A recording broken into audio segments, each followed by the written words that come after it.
Yo, what up, YouTube? It's your boy TCG back at it again with another video today.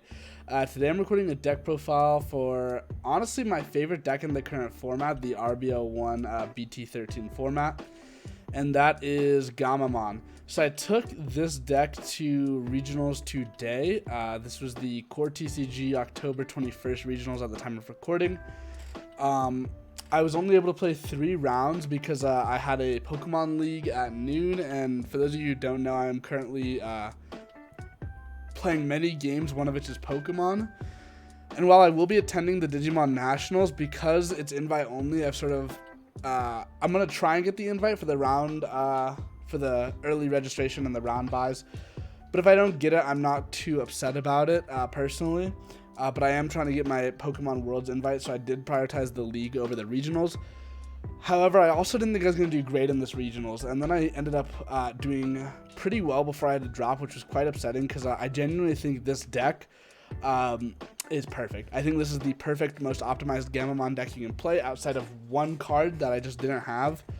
So I wanted to share it with you guys and hope that maybe some of you guys can top with the deck, just because I didn't get to play. If you want to see the deck in action, round 1, you can go watch my VOD. All of my videos are streamed live on twitch.tv/tpgtcg, by the way, so this is being streamed live there right now. But one of my recent VODs will be called like round 2 Timmy or 2-round Timmy or something like that. That's gonna be the regionals one.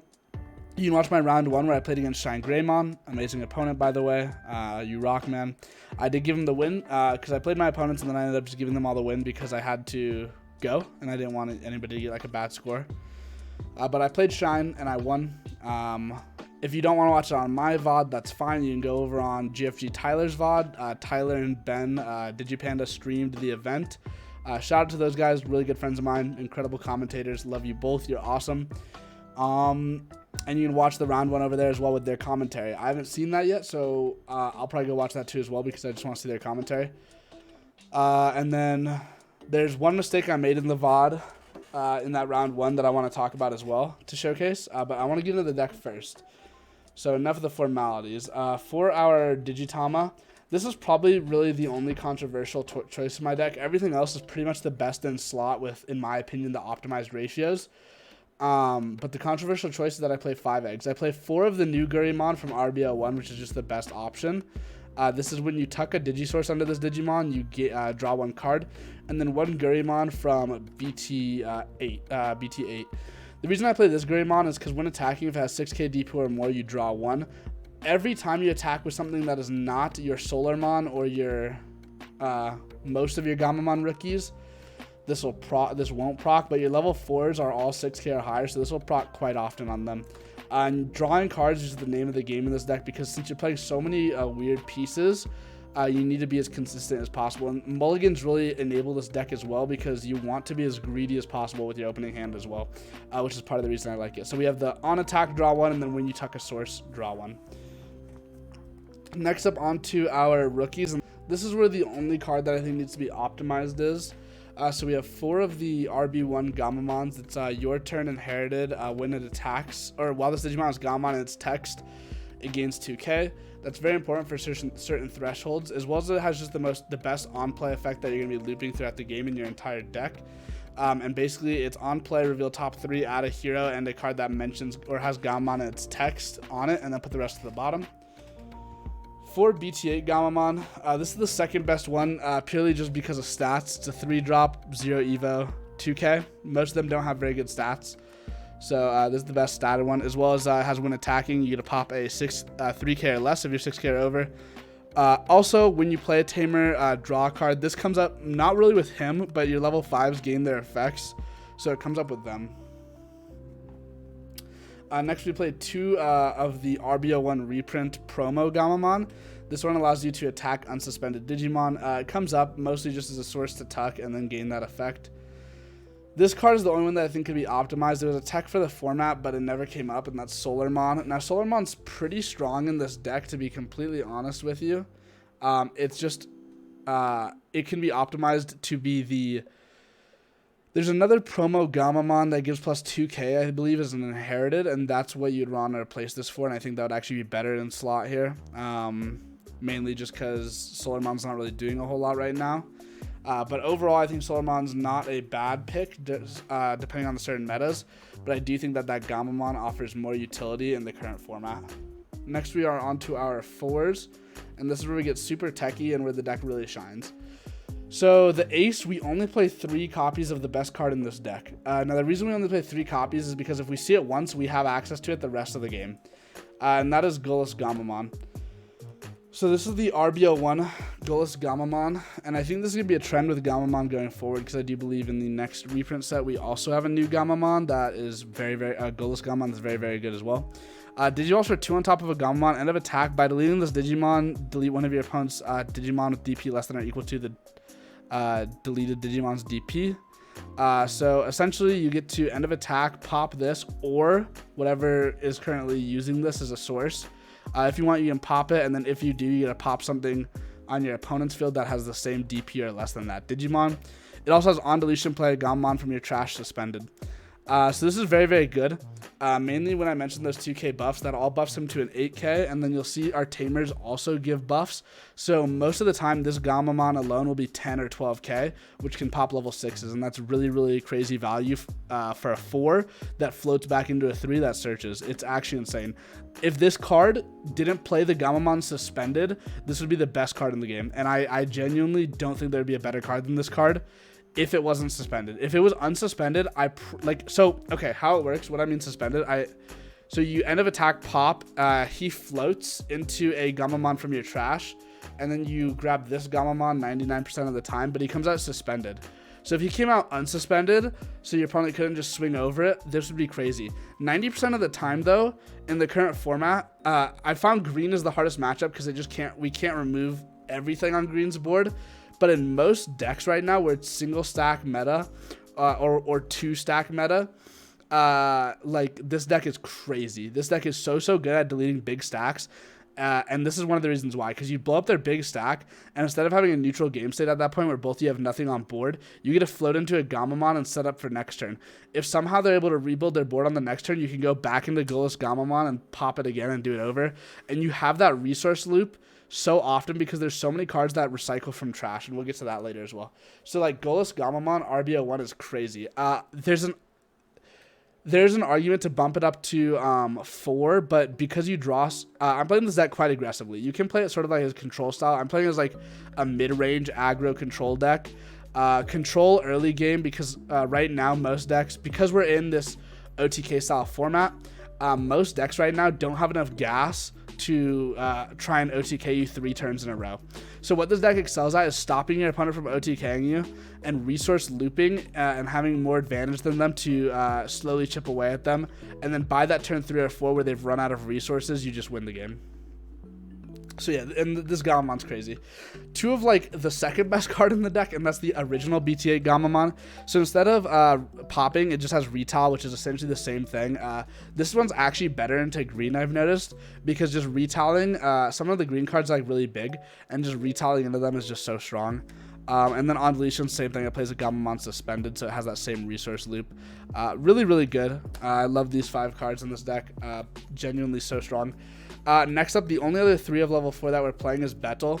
Now, this Betel sucks ass. I hate this Betel Gammamon. It has Raid, which is like whatever. You're never really going to swing over your opponent's Digimon against, like green you will, because you're going to Raid over something and then pop, which you're going to remove 2 bodies, which, whatever. But the big one is going second. This card's insane because you can, if they give you enough memory, you can Evo and back, hard slam a 3-drop Gammamon, Evo into this, and play the hero that you got off the searching Gammamon. Because it's when Digivolving, if you don't have a hero in play a hero from your hand. If this card didn't have that first part where you just got to play a hero in hand, it'd be busted. It'd be so good. But hero's so important to this deck that if you go first and you Gamma and raising, it's almost always best to just drop a hero turn 1 because of how much value it's going to give you later on. So this card's okay. It's really, really strong going second, but going first, it does literally nothing. Next, we play 3 1-ofs. There's one that I think could be changed depending on how you feel, but I like it. So one of the original Betel Gammamon, this just has Blitz. Comes up for closing games sometimes, but very, very rarely. One Wesen Gammamon gives blocker. I've actually literally never used these effects they just have Gammamon in their name. So like these could be more Guluses, but I'd rather give my Digimon more effects if needed.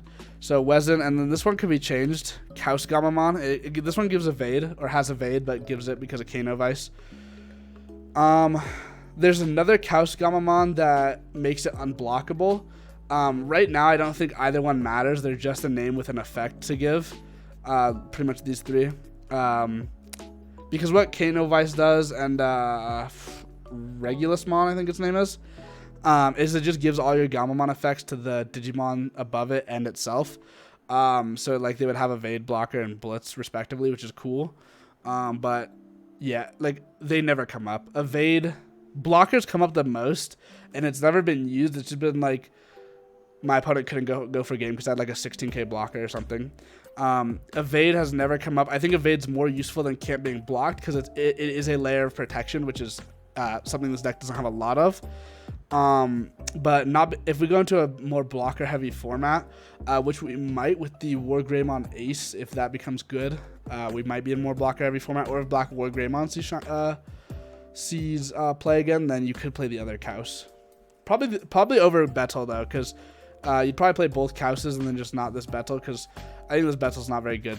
The Blitz has never come up for me, but I just like Betel Gammamon. So that's our 4s. Next is our 5s, and we're playing a lot because our 5s are actually like more of a top end than our 6s. So for starters, we have Regulusmon. This card's kind of dog shit. I only play one of it. Digivolves for 3 from a level 4 with Gammamon in its name. When Digivolving and when attacking, this is a cool part because it's when attacking as well.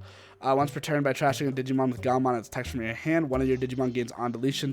Delete one of your opponent's Digimon with the lowest level until the end of your opponent's turn. So this is actually the way to like do the most deletions. So this card's only useful in green, really, against green. It also has your turn, or all turns. This Digimon gains all the effects of cards with Gammamon in their name in this Digimon sources, and it has that same effect as its inherited, and that's what all 4 of these cards have in common. So I'm not going to repeat that again, but all of the level 5 Gammamon cards gain all of the effects of all the Gammamon cards under them as both their main effect as well as their inherited.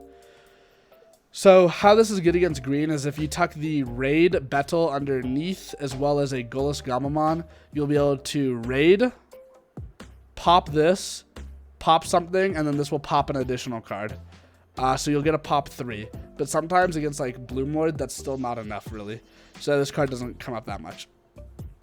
4 of like the second best card in the deck, and that's Kano Vicemon, the RBO1 one. So it has those same effects that I talked about, the inherited and the main effect, as well as this one can warp on top of a Gammamon that has a Gammamon card in its sources, which is really cool because you can basically turn a level 3 Gammamon into a level 5, which is very, very helpful in terms of memory efficiency. Then 4 of like the boss of the deck, even though we do play like Proximamon, this card is what lets you go for game. 8k, it has the same effect as the other 2, is both its secondary effect and its inheritable. But it also has when one of your Tamers becomes suspended, it gains 2k, and then if it has 12k or more, gains Sec +1, which is very, very easy to do to buff him up to like 16 or 18, which is really cool. So here's how you go for game. And on to the 6s. So for the 6s, we have, to be honest, one of the worst cards in the deck, Siriusmon. So he has text printed on him, but really he just says discard me for Arctismon. But really, what he says is he Digivolves for 3 with the level 5 with Gammamon in its text. When Digivolve, place one Digimon card with Gammamon as text from your hand as this Digimon's bottom source. Delete one of your opponent's Digimon with DP less than or equal to this Digimon's DP. And then your turn, once per turn, when an opponent's Digimon is deleted, unsuspend him. He's okay. The real goo is Arctismon. So Arctismon has a lot going on. First of all, he Digivolves for 4 on a level 5 with Gammamon in its text. When Digivolving, place one Digimon card with Gammamon in its text from your trash as this Digimon's bottom source. Then delete one of your opponent's Digimon with less than or equal to this Digimon's sources. So he pops pretty much anything because you're going to always have like a lot of sources.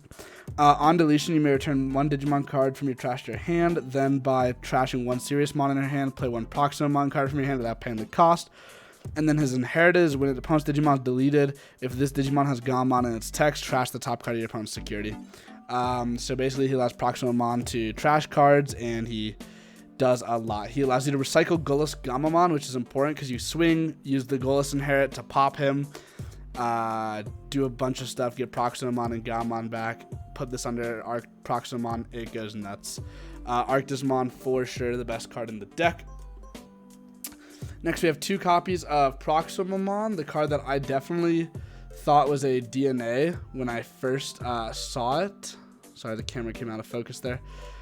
So what Proximamon does, it's a Evos for a 6 on top of a green or a not green, excuse me, a red or a purple 5, level 6. But it digivolves for 3 from a Siriusmon with Arctismon as its sources. All turns, when another Digimon is deleted, you may play 1 level 4 or lower Digimon with Gammamon and its name from your trash without paying the cost. Note, this is unsuspended, so you can get the Gullus Gammamon back. End of turn, once per turn, by placing 1 Digimon card with Gammamon and its text from your hand or trash as this bottom source. Delete one of your opponent's Digimon with DP less than or equal to this Digimon's. So you'd use that, put Arctismon underneath. He'll pop almost anything and then trash top security because of Arctismon, and then he'll get to play something from trash because of that all turns effect. This card's nuts, but we only played 2 of it because, like I said earlier, our main power of the deck comes from our 4s and our 5s. This is really the bread and butter late game plan of the deck, and most games will end before Proximamon ever hits the board. But if Proximamon ever does hit the board, the game almost always ends in your favor. This card's really, really strong. It's just getting to the point where this card becomes useful is always almost towards the last turn or 2 of the game. So that's it for the Digimon. Moving on to the rest of the deck, it's all Tamers. So the most important Tamer of the deck is 4 of the RBO1 hero. So RBO1 hero is the start of main phase by placing 1 card with Gammamon and its name from your hand as one of your Digimon's bottom source. Gain 1 memory, draw 1. And then your turn, when one of your Digimon digivolves into a Digimon with Gammamon and its text, by suspending this Tamer, give it plus 2k. This is how you're going to buff up your Kano Vicemons as well as gaining more memory and drawing more cards. However, the biggest thing to note is that the card has to have Gammamon in its name that you tuck, not Gammamon in its text. So you can't tuck anything. You can only tuck your 4 or lowers. You can't tuck any of your 5 or highers, which is tough, but you do play plenty, so it should be fine. Next, we play 2 of the second most important hero. This is the Memory Setter hero. So it's the 4 drop from BT8. If you have 2 or less memory, set your memory to 3. When attacking with a Digimon with Gammamon in its name or level 5 or higher, you may suspend this Tamer when your Digimon gains plus 2k for the turn. Again, just helping you reach those thresholds. It's second most important just because of the memory, and there's an argument to play 3 of it, but I am on 2 of the security plus 1 hero. The third Memory Setter hero didn't come up today, but I could definitely see it coming up in the future. So like right now, I think this is pretty consistent, but I might try testing with 3 of the hero instead of 3 and 1, so 4, 3, 1. But what the promo hero does is when one of your Digimon Gammamon and its sources attacks, suspend this Tamer to gain a security check. It does help OTK and be a little more aggressive, but like I said, you really only need 1. There's definitely, I think, more of an argument for the 3rd copy of the 4-drop hero. So yeah, that's the deck, guys. I genuinely think this deck could have topped regionals today, whether I was piloting it or not. I just, again, had those other priorities, but I wanted to share the list with you guys because I think Gammamon really has a chance in this meta, and before we get into that Blast Ace meta, I really want to see other people experiment with the deck and try the deck. So if you like this video, please feel free to leave a like, comment, subscribe, and I'll see y'all next time. Peace!